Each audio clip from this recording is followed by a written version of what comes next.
ವಿಶೇಷ ಕಾರ್ಯಕ್ರಮಕ್ಕೆ ಸ್ವಾಗತ. ನಾನು ಗುರುಪ್ರಸಾದ್. ಮಾಜಿ ಮುಖ್ಯಮಂತ್ರಿ ಬಂಗಾರಪ್ಪ ಅವರ ಅಂತ್ಯ ಸಂಸ್ಕಾರ ಮುಗಿದಿದೆ. ಆದರೆ ಸಾವಿನ ಮನೆಯಲ್ಲೂ ಸಮರ ಶುರುವಾಗಿದೆ. ಇದೆಲ್ಲ ಯಾಕೆ ಶುರುವಾಯಿತು ನೋಡೋಣ.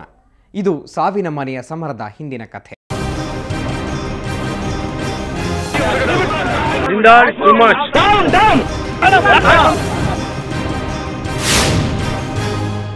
ಬಂಗಾರಪ್ಪನವರ ಇಬ್ಬರು ಮಕ್ಕಳು ದೂರಾಗಿದ್ರು. ಬಂಗಾರಪ್ಪನವರ ಕೊನೆಯ ದಿನಗಳಲ್ಲಂತೂ ಕುಮಾರ್ ಬಂಗಾರಪ್ಪ ದೂರನೇ ಇದ್ರು. ಮಧು ಬಂಗಾರಪ್ಪ ತಂದೆಯ ಜೊತೆಯಲ್ಲೇ ಹೆಜ್ಜೆ ಹಾಕ್ತಿರುವಾಗ ಕುಮಾರ್ ಬಂಗಾರಪ್ಪ ಮಾತ್ರ ವಿರುದ್ಧ ದಿಕ್ಕಿನಲ್ಲಿ ಕುಳಿತಿದ್ರು. ಅಪ್ಪನ ವಿರುದ್ಧವೇ ಸಮರಕ್ಕೆ ನಿಂತಿದ್ರು. ಇಂದಿನ ಎಲ್ಲ ಘಟನೆಗಳಿಗೆ, ಪ್ರತಿಭಟನೆಯ ಕೂಗಿಗೆ ಕಾರಣವಾಗಿದ್ದು ಇದೇ ಕಥೆ. ಅಲ್ಲಿ ಏನಾಯ್ತು ಅನ್ನೋದನ್ನ ನೋಡೋಣ ಈ ರಿಪೋರ್ಟ್ನಲ್ಲಿ.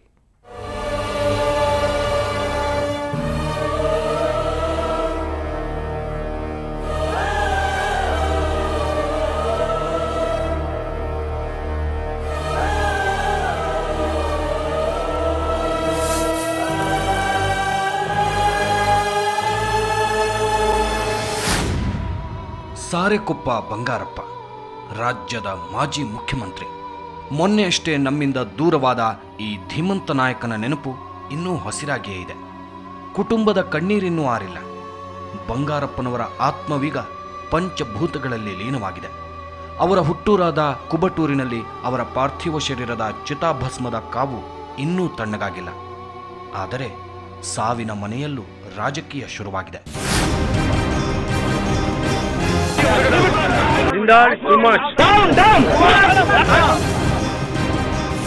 ನಿನ್ನೆಯಷ್ಟೇ ಬಂಗಾರಪ್ಪ ಅವರ ಪಾರ್ಥಿವ ಶರೀರಕ್ಕೆ ಇಡೀ ರಾಜ್ಯದ ಜನತೆ ಅಗ್ನಿಸ್ಪರ್ಶ ಮಾಡಿತ್ತು.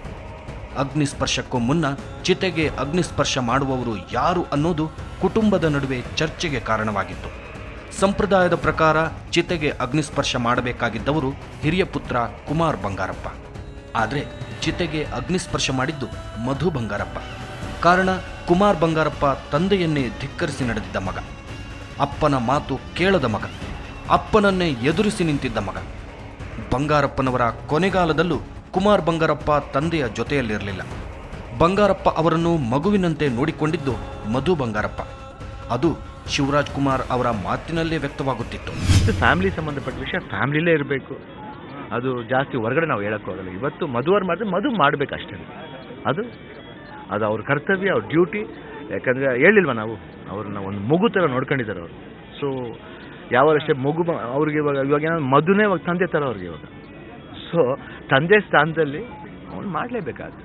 ಸೊ ಮುಂದೆನೂ ಅವರೇ ಅಷ್ಟೇ ಎಲ್ಲ ಇದನ್ನು ತಂದೆ ಒಂದು ಇದನ್ನು ನಡ್ಸ್ಕೊಂಡು ಹೋಗ್ಬೇಕು ಹೊರತು ಅವ್ರಿಗೊಂದು ಇದಿದೆ ಹೊರತು.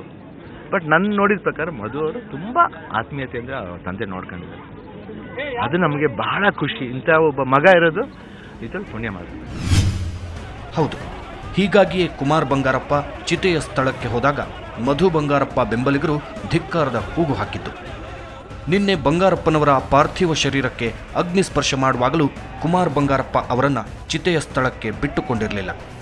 ಕುಮಾರ್ ಬಂಗಾರಪ್ಪ ದೂರದಲ್ಲಿ ನಿಂತು ತಂದೆಯ ಅಂತ್ಯ ಸಂಸ್ಕಾರದಲ್ಲಿ ಪಾಲ್ಗೊಂಡಿದ್ದರು. ಕುಟುಂಬದ ಒಳಜಗಳವನ್ನು ಎಲ್ಲಿಯೂ ಬಿಟ್ಟುಕೊಟ್ಟಿರಲಿಲ್ಲ. ತಮ್ಮ ತಾನೇ ಅಂತ್ಯ ಸಂಸ್ಕಾರ ಮಾಡುತ್ತೇನೆ ಎಂದ, ನಾನು ಒಪ್ಪಿಕೊಂಡೆ ಎಂದಿದ್ದರು. ನಾನು ಅಗ್ನಿಸ್ಪರ್ಶವನ್ನು ನಾನು ಮಾಡಿಸ್ಬೇಕು ಅಂತಕ್ಕಂಥ ಫ್ಯಾಮಿಲಿನಲ್ಲಿ ಕೂತ್ಕೊಂಡಾಗ ಒಂದು ವಿನಂತಿನ ಮಾಡಿದ್ರು. ಅದರಂತೆ ನಾವು ಅವರಿಗೆ ಅದರಲ್ಲೇನು ತೊಂದರೆ ಇಲ್ಲ, ನೀವು ಮಾಡಿದರೆ ನಾವು ಮಾಡಿದ್ರೂ ಅಷ್ಟೇ, ನೀವು ಮಾಡಿದ್ರೂ ಅಷ್ಟೇ, ಯಾರು ಮಾಡಿದ್ರೂ ಎಲ್ಲರೂ ತಲೆನೀರಾಗೋದು ಈ ಭೂಮಿಗೆ, ಈ ಮಣ್ಣಿಗೆ. ಹಾಗಾಗಿ ಆ ನಿಟ್ಟಿನಲ್ಲಿ ಈಗಾಗಲೇ ಅವರಿಗೆ ಆ ಅನುಮತಿನ ಅವರಿಗೆ ಕೊಟ್ಟಿದ್ದೀವಿ. ಆದರೆ ಬಂಗಾರಪ್ಪನವರು ಪಂಚಭೂತಗಳಲ್ಲಿ ಲೀನವಾದ ಮಾರನೇ ದಿನವೇ ರಾಜಕೀಯ ಶುರುವಾಗಿದೆ. ಈ ರಾಜಕೀಯ ಯಾಕೆ? ಸೊರಬದ ಅಧಿಪತ್ಯಕ್ಕಾಗಿ ನಡೆಯುತ್ತಿರುವ ಕಿತ್ತಾಟವ, ಅಥವಾ ತಂದೆಯನ್ನು ನೋಡಿಕೊಳ್ಳದ ಮಗನ ವಿರುದ್ಧ ಕುಟುಂಬದ ಜನರಲ್ಲೇ ವ್ಯಕ್ತವಾಗುತ್ತಿರುವ ಅಸಹನೆಯ? ಗೊತ್ತಾಗುತ್ತಿಲ್ಲ. ಆದರೆ ಸಾವಿನ ಮನೆಯಲ್ಲಿ ರಾಜಕೀಯ ಶುರುವಾಗಿರುವುದಂತೂ ಸತ್ಯ. ಅದು ಕುಮಾರ್ ಬಂಗಾರಪ್ಪ ಅವರಿಗೆ ಧಿಕ್ಕಾರ ಕೂಗಿದ ಸಂಸ್ಕಾರದ ಸ್ಥಳದಲ್ಲಿದ್ದ ಮಧು ಬೆಂಬಲಿಗರ ಮಾತಿನಲ್ಲಿ ವ್ಯಕ್ತವಾಗುತ್ತಿತ್ತು.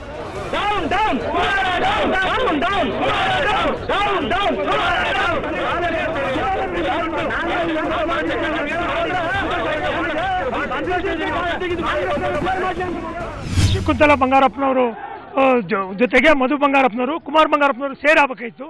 ಈಗ ವಿವಾದ ನಡೆಯೋದಕ್ಕೆ ನಾವು ಕುಮಾರ್ ಬಂಗಾರಪ್ಪನವ್ರನ್ನ ರಿಕ್ವೆಸ್ಟ್ ಮಾಡ್ತಿದ್ದೀವಿ. ಮಗನೇ ಅದಕ್ಕಿಲ್ಲ ಅಂತ ಹೇಳಲ್ಲ, ಅಮ್ಮ ಬಂದ ಮೇಲೆ ವಿಧಿವಿಧಾನ ಸ್ಟಾರ್ಟ್ ಆಗುತ್ತೆ, ಆಮೇಲೆ ನೀವು ಮಾಡಿ. ಮತ್ತು ಮೇಲಾಗಿ ಕುಮಾರ್ ಬಂಗಾರಪ್ಪ ಪಾಲಾಕ್ಷಪ್ಪನಿಂದನೇ ಇವತ್ತು ನಮ್ಮ ಸಾಹೇಬರು 10 ವರ್ಷ ಇನ್ನು ಬದುಕ್ತಿದ್ರು. ಅದೇ ಒಂದು ಅವ್ರ ಹಿಂಸೆ ಸಾಹೇಬರನ್ನ ಸಾಯಕ್ಕೆ ಇವತ್ತು ಕುಮಾರ್ ಬಂಗಾರಪ್ಪ ಪಾಲಾಕ್ಷಪ್ಪ ಮಧು ಬಂಗಾರಪ್ಪನವರೇ ಈ ಪೂಜೆಯನ್ನು ನೆರವೇರಿಸಬೇಕು. ಆದ್ದರಿಂದ ಅವ್ರ ಫ್ಯಾಮಿಲಿಯಲ್ಲಿ ಎಲ್ಲ ಮಾತಾಡಿಕೊಂಡು ಮಧು ಬಂಗಾರಪ್ಪನವರೇ ಕ್ರಿಯೆಯನ್ನು ಮಾಡಬೇಕು ಅಂತ ನಿರ್ಧಾರ ಆಗಿದ್ದರಿಂದ ಅವರೇ ಮಾಡ್ತಾ ಇದ್ದಾರೆ.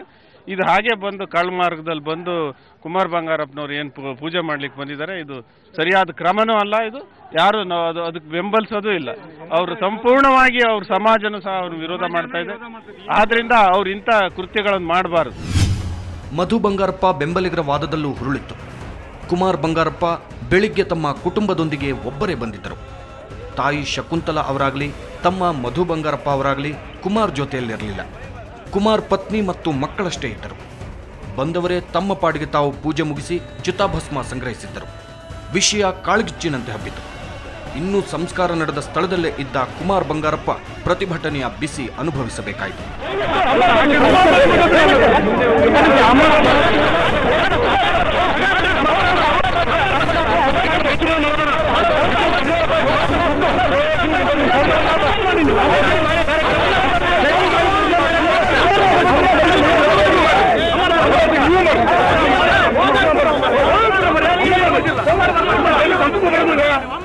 ಹಾಗಾದ್ರೆ ಕುಮಾರ್ ಬಂಗಾರಪ್ಪ ಮಾಡಿದ ತಪ್ಪೇನು? ಮಧು ಬಂಗಾರಪ್ಪ ಪರವೇ ಹೆಚ್ಚಿನ ಜನ ನಿಂತಿರೋದು ಯಾಕೆ? ರಾಜ್ಯದ ಮಾಜಿ ಮುಖ್ಯಮಂತ್ರಿಯೊಬ್ಬರ ಕುಟುಂಬದ ಜಗಳ ಬೀದಿ ರಂಪವಾಗುತ್ತಿರುವಾಗ ಯಾವೊಬ್ಬ ಹಿರಿಯರು ಸಂಧಾನಕ್ಕೆ ಬರಲಿಲ್ಲ ಯಾಕೆ? ಈ ಎಲ್ಲ ಪ್ರಶ್ನೆಗಳಿಗೂ ಉತ್ತರ ಹುಡುಕಲು ಹೋದ್ರೆ ಒಂದು ಕಹಿಯಾದ ಸತ್ಯಕತೆ ಅನಾವರಣಗೊಳ್ಳುತ್ತೆ. ಎಸ್, ಈ ಇಬ್ಬರ ನಡುವಿನ ಕಲಹ ತಂದೆಯ ಸಾವಿನಲ್ಲೂ ಮುಗಿದಿಲ್ಲ. ಆ ಕಲಹದ ಹಿಂದಿನ ಕಥೆಯನ್ನು ಹೇಳ್ತೀವಿ ಚಿಕ್ಕದೊಂದು ಬ್ರೇಕ್ನ ನಂತರ. Too much. Down.